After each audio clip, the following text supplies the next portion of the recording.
मुख्यमंत्री शिवराज सिंह चौहान के नेतृत्व में मध्य प्रदेश धार्मिक पर्यटन के नक्शे पर उभर कर सामने आया है। उज्जैन के महाकाल लोक से जिस धार्मिक पर्यटन को बढ़ावा मिला, उसका सिलसिला प्रदेश में अब अनेक धार्मिक स्थलों पर जारी है। 108 फीट ऊंची स्टैच्यू ऑफ वननेस अब दुनिया में भारत का नाम रोशन करने और ओमकारेश्वर से वेदांत के प्रचार के लिए तैयार है। मध्य प्रदेश के मुख्यमंत्री शिवराज सिंह चौहान को आचार्य शंकर की प्रतिमा के अनावरण और संतों के सानिध्य आशीर्वाद का सुअवसर प्राप्त हुआ है। इस पूरे प्रोजेक्ट के बन जाने से धार्मिक पर्यटन को गति मिलेगी। धार्मिक पर्यटन तीर्थाटन का ही पर्याय है, किंतु इसमें जब जन सुविधाओं के नए आयाम जुड़ जाते हैं तो ये पर्यटन और तीर्थाटन दोनों ही एक साथ हो जाता है। इससे एक तरफ रोजगार को बढ़ावा मिलता है तो दूसरी तरफ आर्थिक गतिविधियों को बढ़ावा मिलने के साथ साथ उस क्षेत्र विशेष के निवासियों की आर्थिक स्थिति में भी सुधार आ जाता है। मध्य प्रदेश में यही बदलाव अब दिखने लगा है। ओमकारेश्वर में विशाल एकात्म प्रतिमा का अनावरण सीएम शिवराज, स्वामी अवधेशानंद गिरी सहित दूसरे संतों ने किया अनावरण। 108 फीट ऊंची आचार्य शंकर की प्रतिमा निर्मित हुई। ओमकारेश्वर में विशाल अद्वैत लोक बनकर तैयार होगा। ओरछा में 143 करोड़ रुपए से बनेगा श्री राम राजा लोक। श्री राम राजा लोक से ओरछा के पर्यटन को गति मिलेगी। सलकनपुर में सीएम शिवराज ने किया देवी लोक का भूमि पूजन। सौंसर में सीएम शिवराज ने किया हनुमान लोक का भूमि पूजन। जाम संवाली हनुमान मंदिर में बनेगा विशाल हनुमान लोक। 30 एकड़ भूमि में 314 करोड़ रुपए की लागत से बनेगा। धार्मिक पर्यटन के नक्शे पर उभर रहा है मध्य प्रदेश। महाकाल लोक के निर्माण से उज्जैन की तकदीर बदली। उज्जैन में आर्थिक गतिविधियों को तेजी से बढ़ावा मिला। रोजगार के अवसर में वृद्धि हुई, लोगों की आमदनी भी बढ़ी।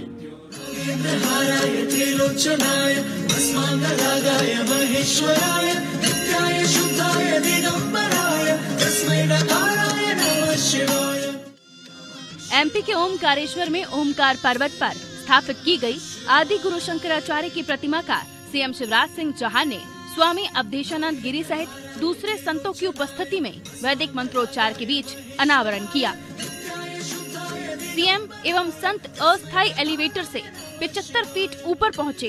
पूजा के बाद प्रतिमा की परिक्रमा की। 108 फीट ऊंची ये प्रतिमा एकात्मता का प्रतीक है। इसे स्टैच्यू ऑफ वननेस का नाम दिया गया है। आदि शंकराचार्य की प्रतिमा 12 साल के आचार्य शंकर की झलक है। इसी उम्र में वो ओमकारेश्वर से वेदांत के प्रचार के लिए निकले थे। प्रतिमा 100 टन वजनी है। 75 फीट ऊंचे प्लेटफॉर्म पर स्थापित है। 88% कॉपर, 4% जिंक और 8% टिन को मिलाकर बनाई गई है। इसके 290 पैनल निर्माण कंपनी L&T ने JTQ चाइना से तैयार कराए हैं। सभी 290 हिस्सों को ओमकारेश्वर मिलाकर जोड़ा गया है। श्रृंगेरी शारदा पीठ से आदि गुरु शंकराचार्य के लिए 112 फीट की माला लाई गई। माला 10,000 रुद्राक्ष से बनी है। सभी पंचमुखी रुद्राक्ष हैं। सीएम शिवराज सिंह चौहान के साथ स्वामी अवधेशानंद गिरी, परमात्मानंद, स्वामी स्वरूपानंद व स्वामी तीर्थानंद महाराज साथ पहुँचे। सीएम पत्नी साधना सिंह के साथ चतुर्वेद पारायण महायज्ञ में शामिल हुए। संस्कृति एवं पर्यटन मंत्री उषा ठाकुर भी हवन पूजन में शामिल हुई। हवन पूजन के बाद संगीत व लोक नृत्य के माध्यम से केरल की पारंपरिक देव आराधना की गई। इस मौके पर सीएम शिवराज सिंह चौहान ने कहा कि आज आदि गुरु फिर पधार गए हैं। उनके चरणों में प्रणाम। उपयुक्त अवसर पर ये माला आदि गुरु को पहनाई जाएगी।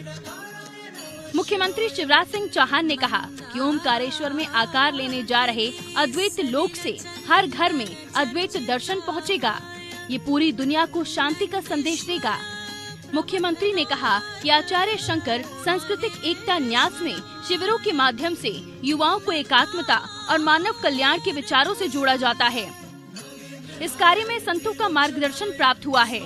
मुख्यमंत्री ने कहा कि ओमकारेश्वर में ऐसे अद्भुत अद्वैत लोक का भूमि पूजन हुआ है जो आने वाली पीढ़ी को इस दर्शन की जानकारी देकर अद्वैत और शांति का संदेश दुनिया भर में देगा। आचार्य शंकर की एकात्मता की प्रतिमा का निर्माण और अद्वैत लोक की परिकल्पना को आकार मुख्यमंत्री शिवराज सिंह चौहान ने दिया है। यहाँ लगभग 126 हेक्टेयर भूमि पर अलौकिक आध्यात्मिक एकात्म धाम का निर्माण किया जा रहा है। 108 फीट ऊंची आदि गुरु शंकराचार्य की मूर्ति निर्मित हो चुकी है। अब ओमकारेश्वर मंदिर को सहेजा और संवारा जा रहा है। निश्चित रूप से आने वाले समय में ओमकारेश्वर भी महाकाल लोक की तरह सांस्कृतिक एवं धार्मिक विरासत का बड़ा केंद्र बनकर सामने आएगा। वहीं दूसरी ओर एक ऐसे पर्यटन पट्टी का निर्माण किया जाएगा जो भक्तों को महाकाल एवं ओमकारेश्वर से स्वतः जोड़ देगी।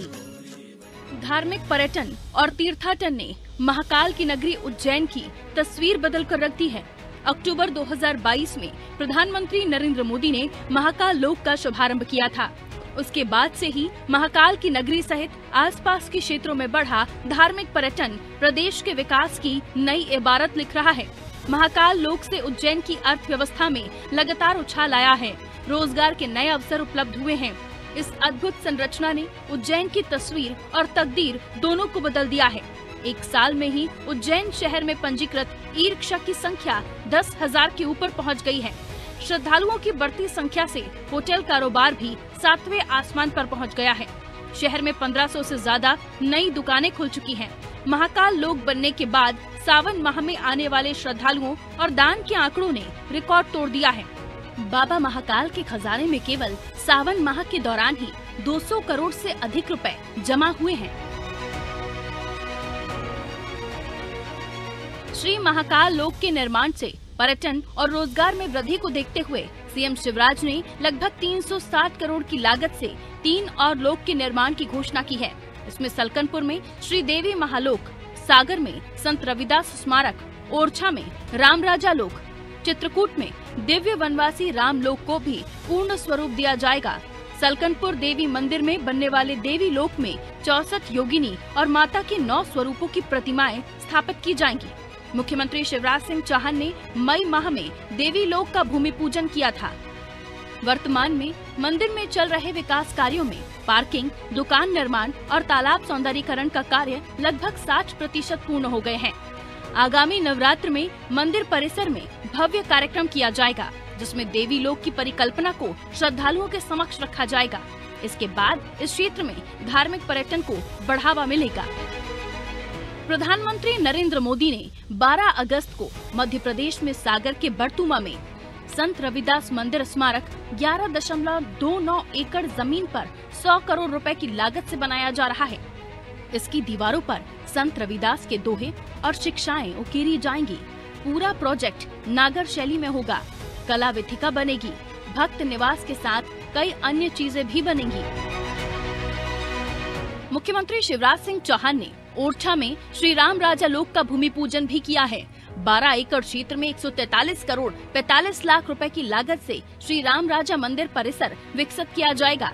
सीएम शिवराज का कहना है कि ओरछा में विकसित होने वाले श्री राम राजा लोक का प्रारंभ प्रवेश द्वार पर भव्य दरबार गलियारों से होगा। बालकांड प्रांगण में श्री राम की बाल लीलाओं को चित्रित किया जाएगा। उत्तरकांड की चित्र प्रस्तुतियां भी प्रदर्शित होंगी। राजभोग पाकशाला का विकास तथा प्लाजा भी दर्शनार्थियों की सुविधा के लिए विकसित किया जाएगा। यहाँ व्यवस्थित दुकानों का निर्माण भी होगा। जिनकी दुकानें हैं उन्हें दुकानें बनाकर दी जाएंगी। उज्जैन की तरह ओरछा के विकास को भी गति मिलेगी और यहाँ भी धार्मिक पर्यटन बढ़ेगा। सीएम शिवराज ने छिंदवाड़ा जिले के सौंसर में स्थित जाम संवाले हनुमान मंदिर पहुंचकर हनुमान लोक का भूमि पूजन भी किया है। इस लोक का निर्माण 30 एकड़ में मध्य प्रदेश पर्यटन विभाग करेगा। मंदिर में हनुमान लोक का निर्माण करीब 30 एकड़ भूमि में 314 करोड़ रुपए की लागत से किया जाएगा। योजना के प्रथम चरण का कार्य करीब 35 करोड़ की लागत से किया जाएगा। प्रथम प्रांगण में भगवान हनुमान के बाल स्वरूपों का वर्णन रहेगा, जिसे चिरंजीवी पथ कहा जाएगा। वहीं द्वितीय प्रांगण में भगवान हनुमान की भक्ति का उल्लेख होगा। हनुमान लोक के मुख्य भवन में trust office, community centre, ticket counter, control room के साथ आयुर्वेदिक चिकित्सालय और ओपन थिएटर भी शामिल रहेगा। इसके अलावा प्रसाद, पूजन सामग्री और खान पान सहित करीब 120 दुकानों का निर्माण प्रस्तावित किया गया है। ओमकारेश्वर में एकात्म धाम पूरे क्षेत्र की तस्वीर बदलने को तैयार है। उधर महाकाल लोक के निर्माण से उज्जैन ही नहीं बल्कि आसपास के कई जिलों में पर्यटन गतिविधियों को बढ़ावा मिला, आर्थिक गतिविधियों को बढ़ावा मिला है। और अब इसी तर्ज पर ओरछा में श्री राम राजा लोक, सलकनपुर में दिव्य देवी लोक, सागर में संत रविदास मंदिर और छिंदवाड़ा के सिद्ध जाम संवाली हनुमान मंदिर स्थित हनुमान लोक जैसे अनेक क्षेत्रों का विकास किया जा रहा है। जल्द ही मुख्यमंत्री शिवराज सिंह चौहान का धार्मिक पर्यटन और अर्थव्यवस्था वाला विजन प्रदेश को दुनिया के धार्मिक पर्यटन के नक्शे पर लाकर खड़ा कर देगा। शिवाय।